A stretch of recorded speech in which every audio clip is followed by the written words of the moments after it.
The appointment of a Chief Justice with the potential to serve 18 years may give the business sector some of the legal and regulatory stability that they crave. What can a long-serving chief do for the courts to stop hurting business and the economy? And beyond mere stability, what can the Sereno Court do for the whole judiciary to become business-friendly? Good evening. I'm Coco Alcuaz. This is Inside Business.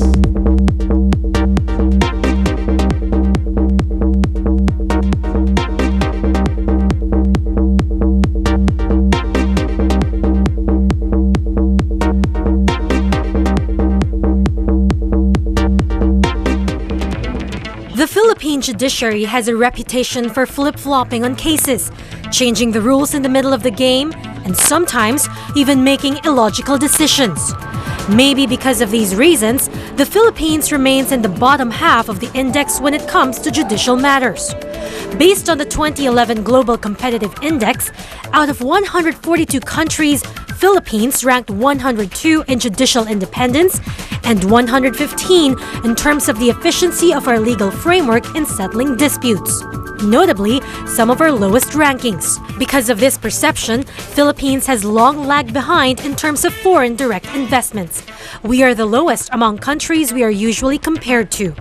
The Philippines' first quarter economic growth was one of the fastest in Asia, but we need more investments to sustain the pace of growth. Newly installed Chief Justice Maria Lourdes Sereno promises to stay independent and implement reforms, which hopefully will improve the business climate in the country.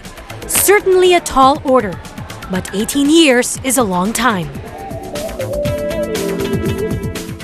We have great guests for our discussion tonight. Former Chief Justice Artemio Panganiban, a one-time business leader and now a director of some of the country's biggest companies. And later, Sharissa Nuesa, a former CFO of Manila Water and managing director of Ayala Corp, now a leader of the business sector's Judicial Reform Initiative.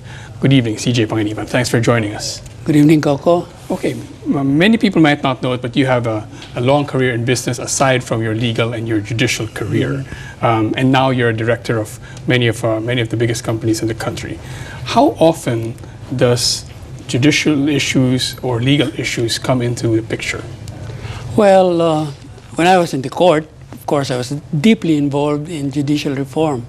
First, as an associate justice, I was chairman of the Judicial Reform Program of Chief Justice Davide, and after I succeeded him, I continued with the reform program called Action Program for Judicial Reform.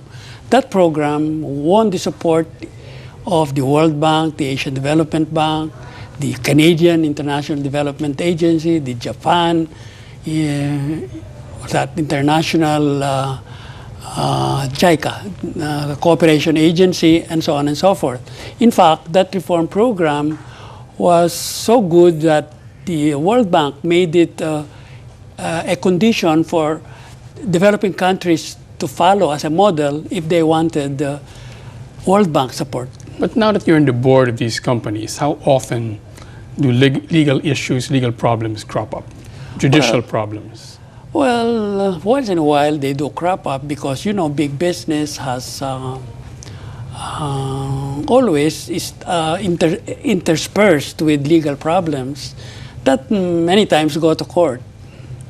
You've said that a lot of the business sector complained about the judiciary is the decisions take a very long time. Some decisions change. The quality of the decisions sometimes is in question. But you yourself have said that sometimes, usually, the court is more a friend than a foe of business. Oh yes, the Supreme Court tries its best to be a friend of business in the sense that it tries to understand the dynamics of business.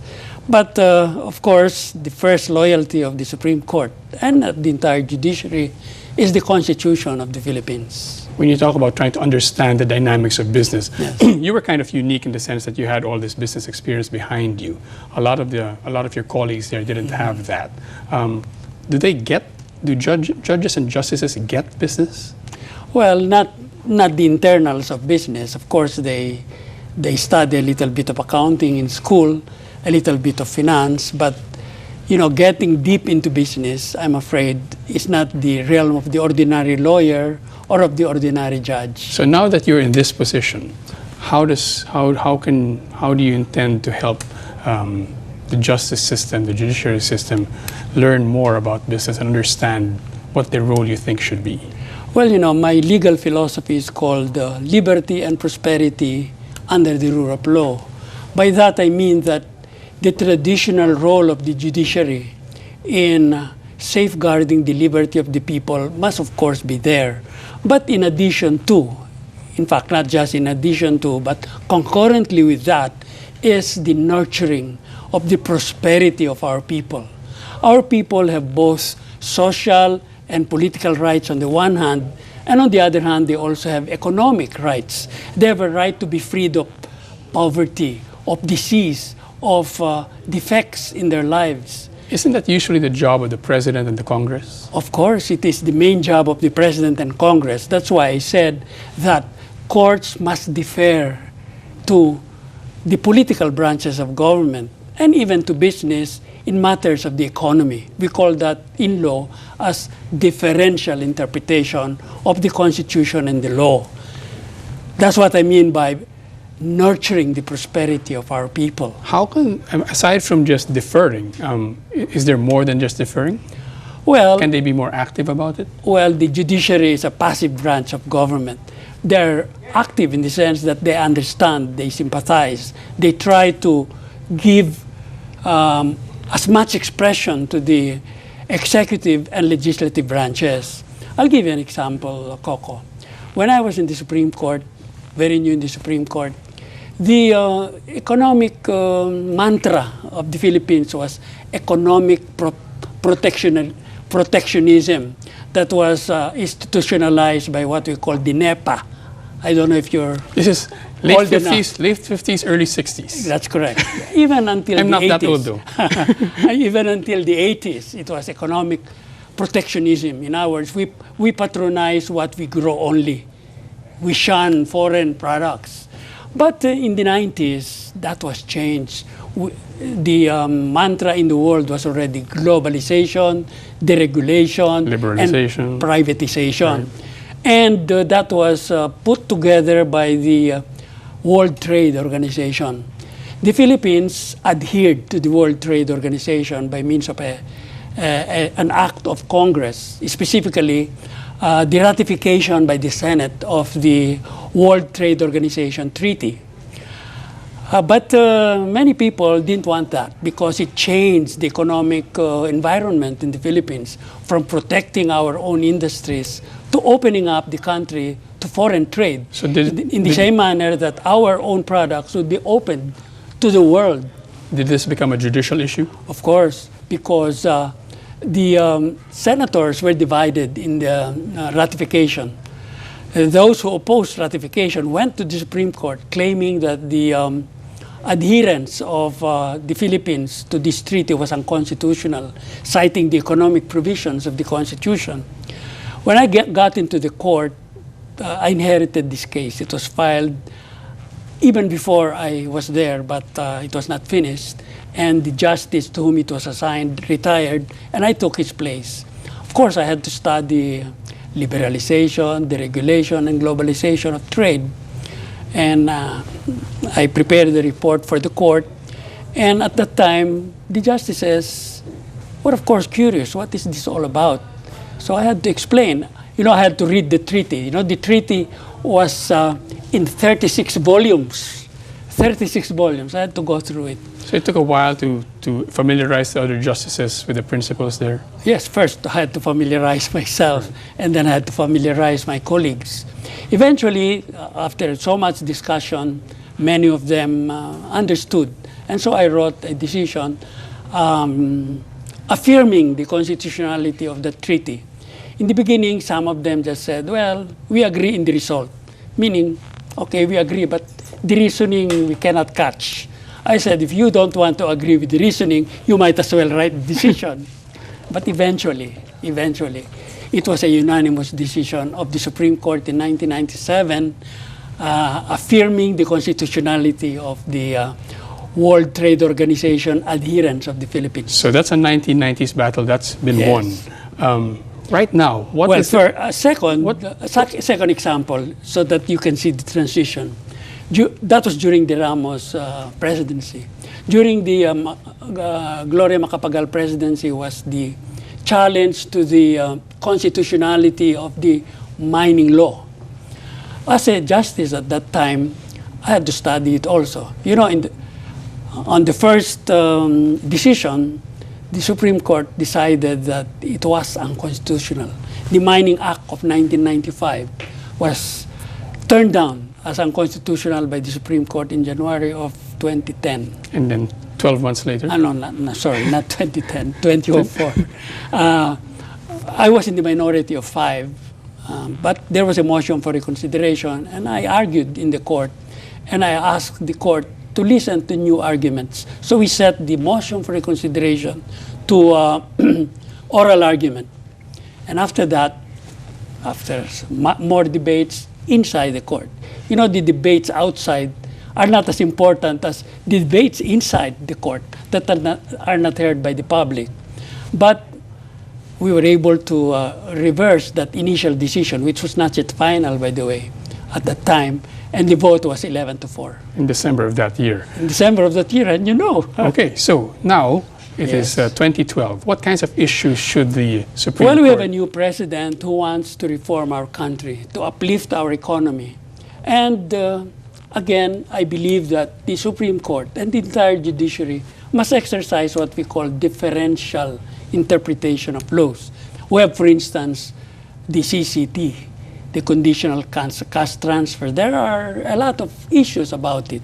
Now, I'll not prejudge it specifically, but what I'm saying is, in case of doubt, the doubt must be resolved in favor of the political branches of government, because that's the branch that is authorized, that is mandated by our people to save us from poverty and destitution. In other words, if some group or some faction decides to question, for example, the CCT laws or any other of these economic policies, the court should have a bias to stepping back. Step back, and unless there is a clear case of unconstitutionality or grave abuse of discretion, the court should defer to the political branches of government. In the same manner with the PPP program, you know.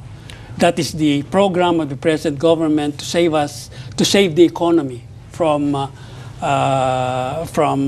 its present morass. And we are taking off. The Philippine economy is at a critical point. Yes. A lot of people say it's taking off. What kinds of issues do you think are going to come up now, and how should on which the courts should defer, I guess? Well, I cannot say specifically what those issues are, and I wouldn't judge them now, because we have to listen to them.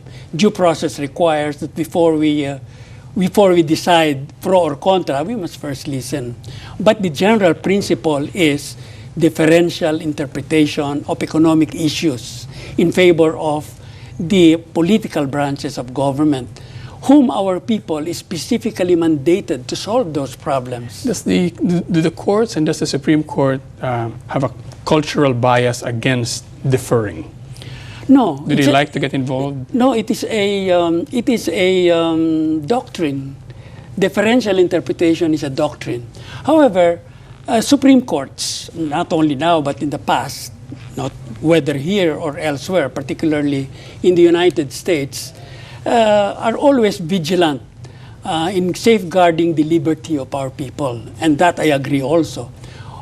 Whenever the liberty of our people is at stake, then the Supreme Court and the other courts must use no longer the differential interpretation, but strict construction. In other words, if somebody comes to the court and says, let's TRO this issue, grant us a TRO on this, the Supreme Court's bias should be not to give a TRO. Well, I wouldn't want to use the word bias. Okay. The interpretation. All right. If it involves the economy, it's differential interpretation. But if it involves the political liberty of a person, of one person, then the bias, as you call it, or the interpretation, as I call it, should be strictly against the government and in favor of the individual. Do judges and justices want to be activists or want to get involved in issues? Well, we must define the meaning of activist. In the United States, the word activist is anathema. because activist means you go out of the Constitution. In the Philippines, the word activist is a good word because our Constitution is crafted differently from the United States Constitution. Our Constitution says judicial duty includes the striking down of any act by any branch of government that is gravely abusive. Gravely abusive. That does not have any equivalent in the U.S. Constitution. So we say in the Philippines that the Philippine judiciary, especially the Philippine Supreme Court, is mandated to strike down grave abuse of discretion. Do you think, given her background, do you think she's the right kind of Chief Justice? I'm not going to say the right Chief Justice, but the right kind of Chief Justice to usher in this kind of economic philosophy?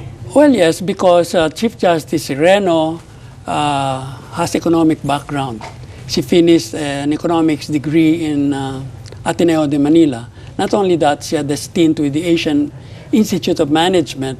She was executive director of the Policy Forum that precisely discussed the interlocking relationship between good governance and good economics. And she's helped the Philippines litigate some of its economic issues abroad, contract issues. Yes. So she's the right kind of person to have there. I would think that she has the mental equipment, the training, the aptitude to be able to appreciate the needs of the country at the moment that we are economically taking off. Now, I know that you have this Foundation for Liberty and Prosperity, and you want to set up these professorial chairs to teach that kind, to propagate that kind of philosophy.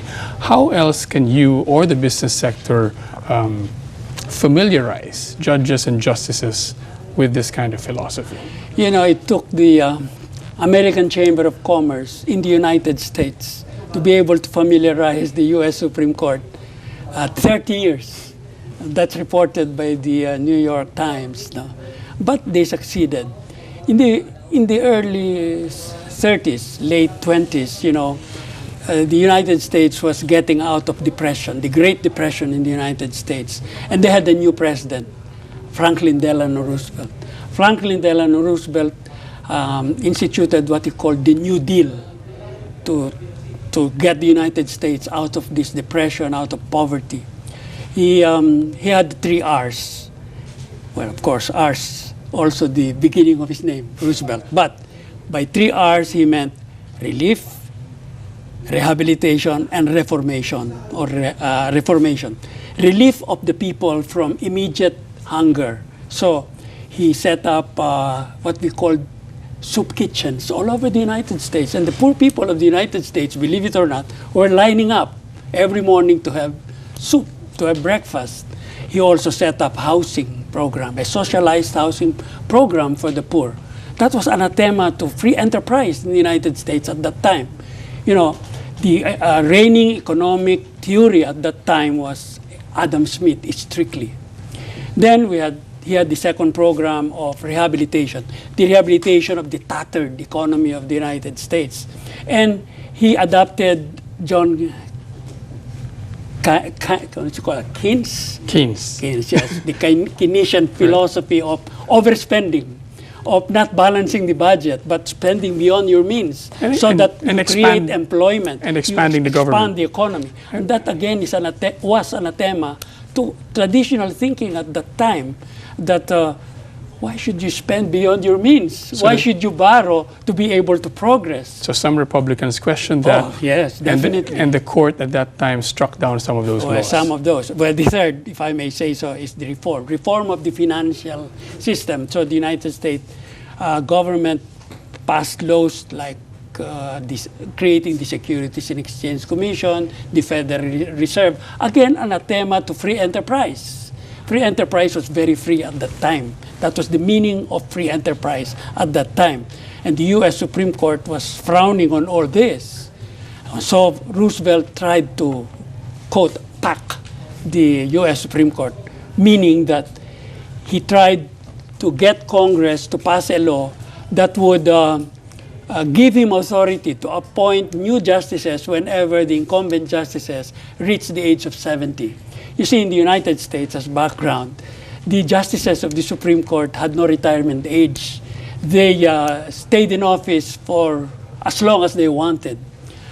Such that, well, as a side remark, the present Chief Justice of the United States became Chief Justice at the age of 50, and he has no term as long as he wants, as long as his life stays, as long as he's not impeached, of course, which is easily 30 years, and we're complaining about the 18 years of Chief Justice Sereno. But in the United States, John Roberts, the incumbent Chief Justice, took office at the age of 20. But going back to Roosevelt, so Roosevelt tried to pack the court. Fortunately, he didn't have to go through that. There was a lot of controversy. Fortunately, he didn't have to go through that because one justice, the swing vote in the Supreme Court, changed sides. From being a conservative justice, he became a liberal justice, and he agreed with Roosevelt together with the 4 others. There are only 9 justices in the U.S. Supreme Court, and 5 would swing already. And the 5 at that time were largely conservative.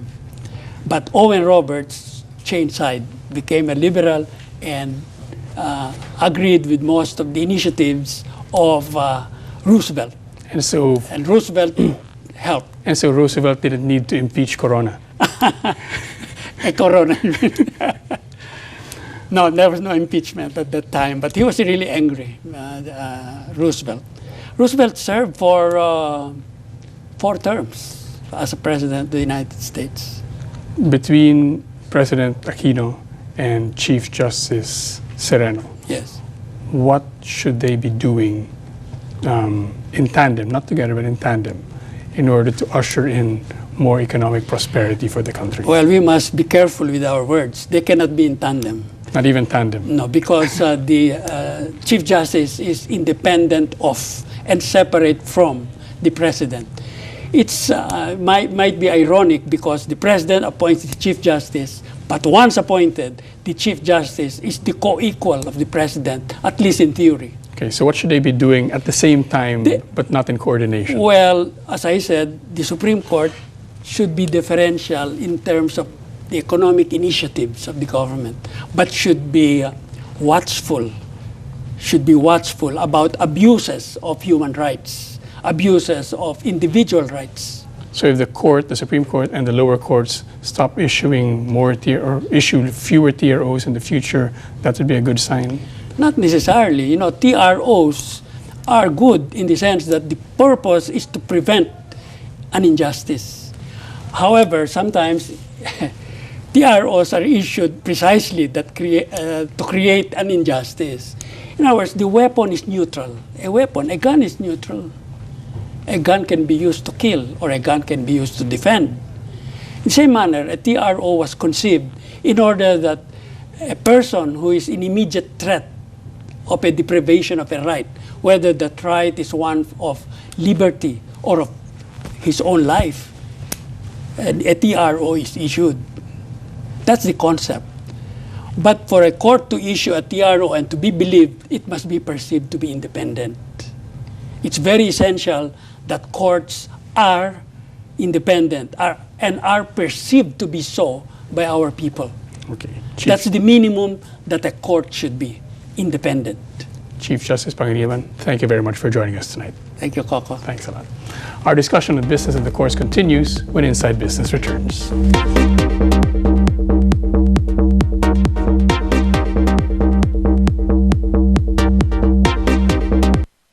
It started when I was a kid. I think at some point in high school or college, I developed a passion to get into coaching. An attitude that you have to prove yourself, motivation and discipline, toughness. I try to embody all of those qualities as well. Players have to trust that you can help them win. Dream big. Anything is possible. More than the dream, it's your commitment to make it happen. Achieve more with Smart Infinity. This is the best time to create your own opportunities. And this is the best time to get business solutions from the brilliant minds who run the country's small and medium enterprises. Shop Talk, now on its new time slot, Thursdays, 7 p.m. Before the appointment of Maria Lourdes Sereno, business groups formed a judicial reform initiative and called for a Chief Justice who will champion much needed and sweeping reforms. With us today, a leader of that initiative, Charissa Nuesa, chairwoman of the Phoenix Subcommittee on Judicial Reform. Ms. Nuesa, thank you very much for joining us.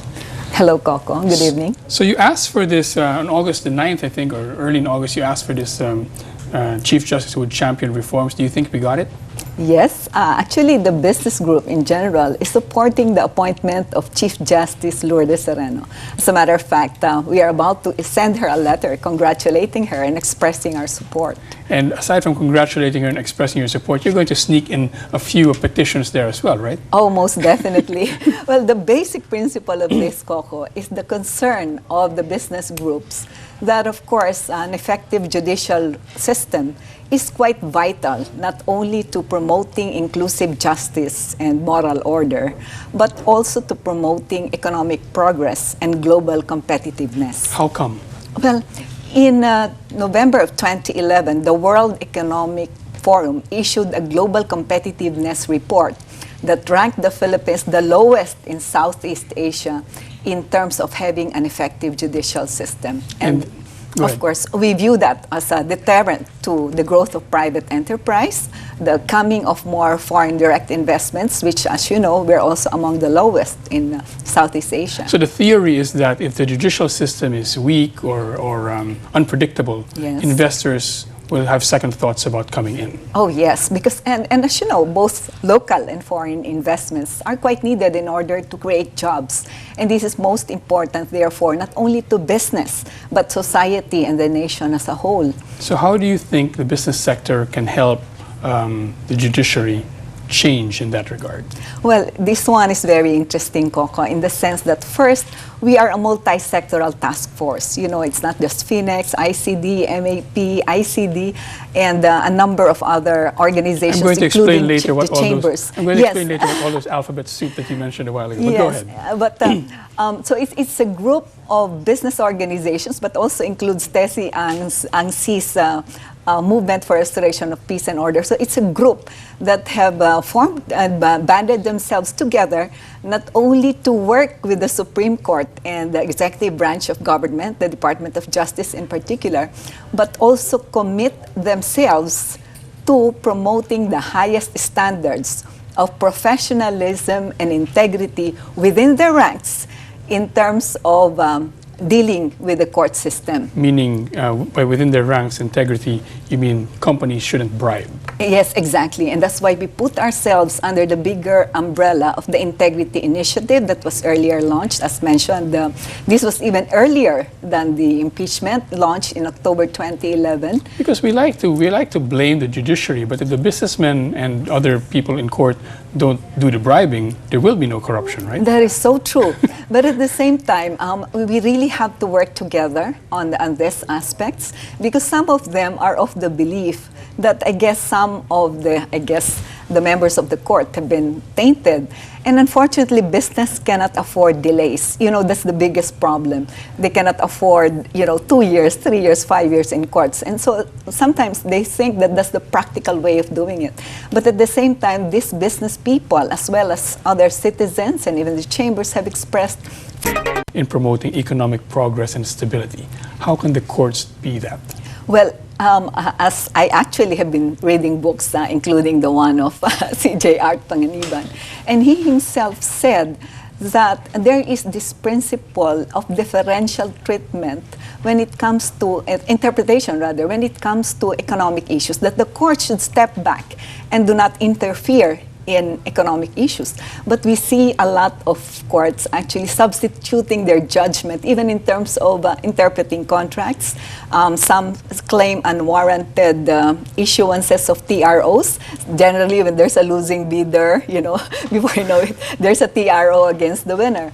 And so all of these issues, and there's the impression of corruption and delays as well, even that is a very, very major deterrent to investing more in the country. And it is so unfortunate because, we are really in a growth scenario at the moment. Your group has said that you want the Supreme Court to hold accountable judges for corruption, bribery, extortion, influence peddling. Do you have an idea of how the Supreme Court can do that or do that better? We want to actually ask them for two things. First is transparency. I guess if they could computerize faster and more efficiently, then they can actually help us track what's going on, the cases, the number of maybe economic TROs that some of the judges issue. And in addition to that, there's a move, and this is part of our program, to have a court watch. So that's number one, the court efficiency, computerization. Second, they should publish the records of the judges in terms of their ability to decide on cases within the prescribed time.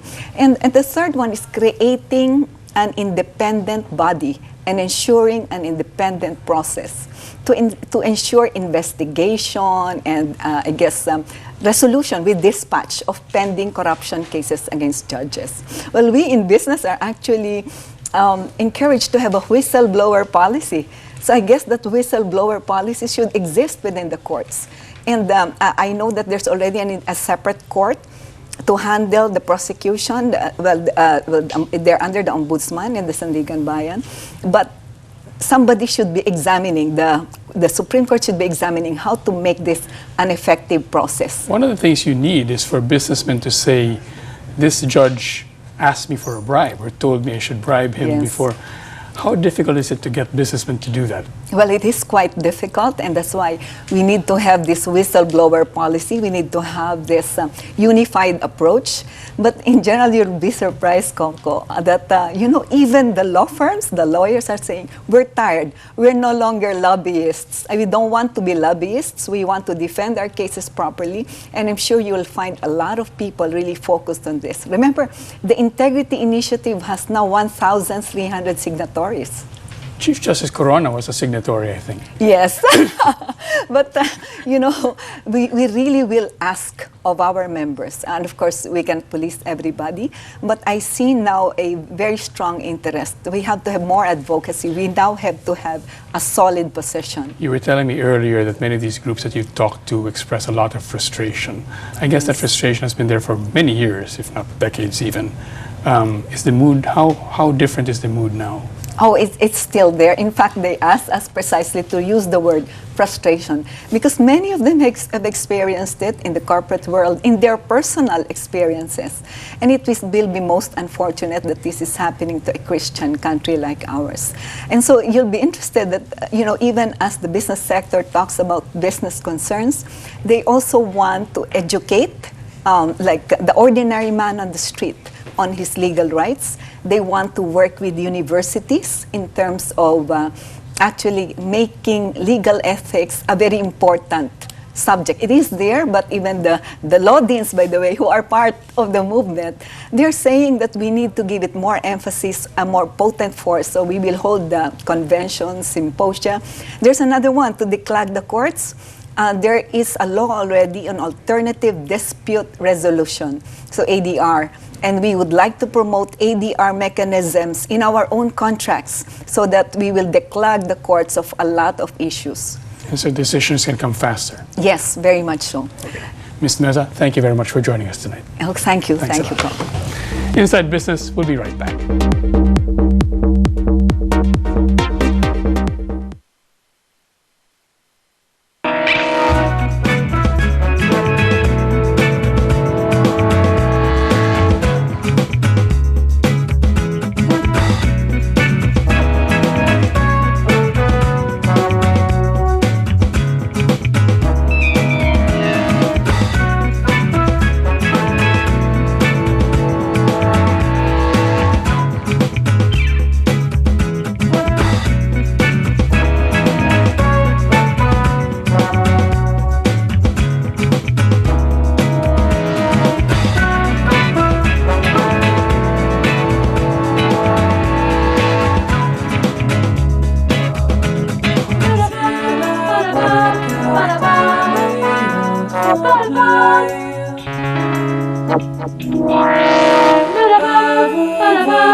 Executive Class, Sundays at 8 and 10:30 p.m.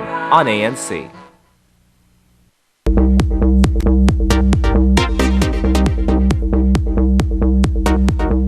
Maria Lourdes Sereno is our fourth Chief Justice since 2005 when Hilario De Vida ended his 7-year tenure. The revolving door doesn't give a reform-minded chief much time to effect change. There are cons to a long-serving Chief Justice, especially if he or she is unequal to the task, but long service itself isn't the problem. In 111 years, we've had 24 Chief Justices, the previous one serving, on average, less than 5 years. In 223 years, the U.S. has had 17, the previous one serving on average about 13 years. Thank you for watching. See you next week.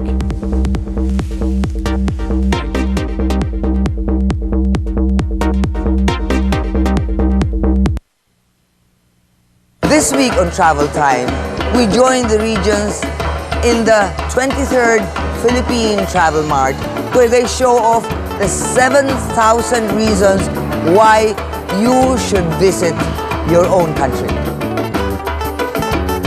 I'm Susan Calo Medina. Join me at the Philippine Travel Mart. Join me in celebrating this travel fiesta.